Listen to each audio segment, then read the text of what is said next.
If your level 1 autistic child has a PDA profile and does something that feels almost unintentionally unsettling after being told no, I want you to look at equalizing behavior, because sometimes when a PDA profile child is told no, corrected, gets embarrassed, or feels controlled, their nervous system can experience that as a threat.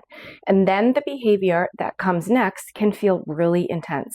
Like one time a child was told no, and then she stood inside the house glaring out the window at her mom, who was sitting by the pool. And this went on for almost an hour. And honestly, to the adult, it felt like something out of a horror movie.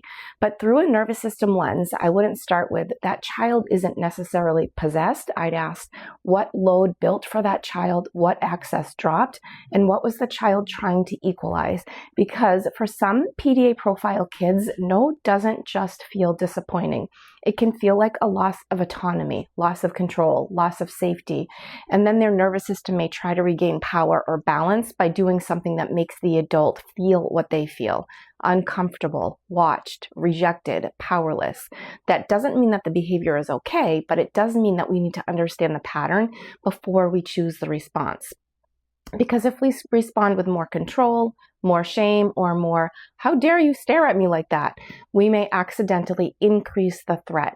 And when load builds, access drops. Access to flexibility, access to repair, access to perspective taking, access to moving on. So the question isn't just, how do I stop this behavior? The better question is, what felt threatening to this child's nervous system? And what response helps them regain safety without handing over control? Inside the First Step Parent Strategy session, we apply the nervous system lens and the load access response map to your actual child. You can book by heading to my profile and tapping my link tree, and my booking link is right at the top.